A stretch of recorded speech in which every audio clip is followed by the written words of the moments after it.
God pointed out to me one day that just like when the Hebrews lived in Egypt and they were in the midst of the 10 plagues that God used Moses to bring about with Pharaoh and the Egyptians, during the plague of darkness, the word says that the darkness was so thick that they could feel it and the Egyptians couldn't move in or out or do anything for 3 days. But then God's word goes on and says that the Hebrews had light where they were, and they lived in the town of Goshen, and they're in Egypt. And so he's pointed out to me, as his people, we live in spiritual Goshen, where God provides the things that we need through his light, through his grace, his love, his mercy. And so we continue to see that daily here on our campus through our team members and how they love one another and how they love our families. If I went in prayer, I said, Lord, there has to be a therapy place in Murfreesboro. Tell me more about campability and special kids. And I got back in my car, literally started crying, because I know that I was in the right place.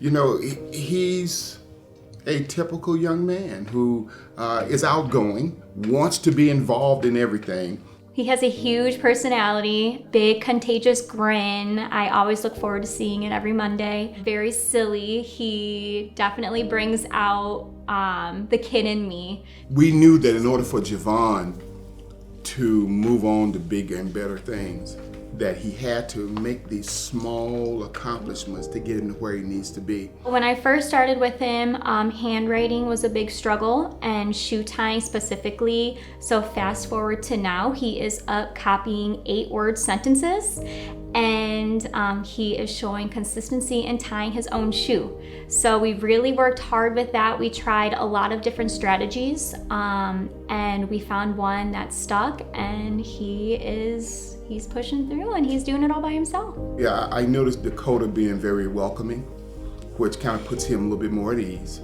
But I also noticed that she's firm too. Jovan, that's not right. We didn't do that right, Jovan. Let's do it again. Jovan, you're cheating on me, aren't you? You know, and again, she says it in a way to where he knows when she's serious and he knows when she's joking around. So she always left and will leave him on a good note.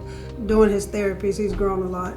Not only as with his therapies, but as a young man, Jovan has grown a lot, learned a lot. He's very motivated to do things independently, and I think that is what has helped him progress in his goals in therapy. Those skills that we work on in therapy, we're also working on that overall independence. Jovan graduated from speech therapy this past year. This past year, huh? Past year. Okay, past year, Jovan knows. He has accomplished all his milestones with speech therapy.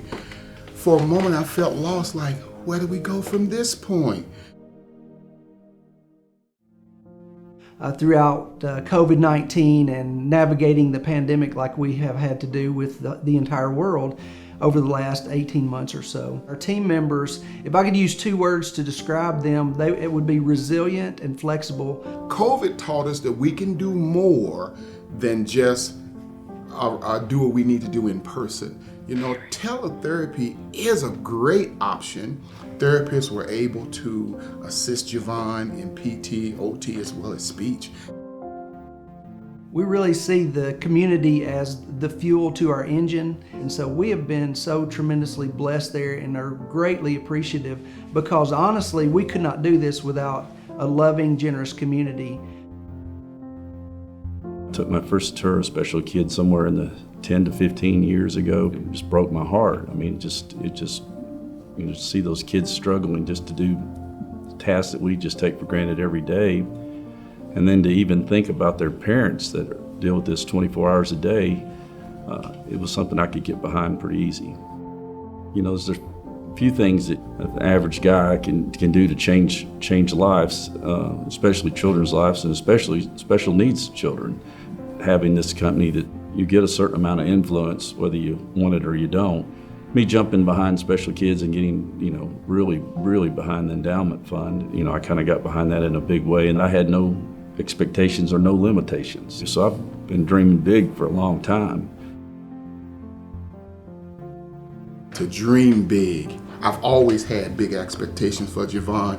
Doctors had tried to limit me on that, and I'm not allowing that to happen. Dream big means to put all of those barriers aside and move forward with what you believe that you can do. And I really see that out of Jovan. Can he live by himself and be productive, own a job, drive a car, not mine, but a car, his? You know, can he do those things on his own without a lot of assistance? I know that it's possible for him as well. Where would we be without special kids? Oh my goodness. I don't know where we would be. As we continue to serve and seek out God and fulfill the vision that He's given us, and dreaming about that and not walking in fear, but walking in faith and belief that God's going to continue to bring those things to fulfillment.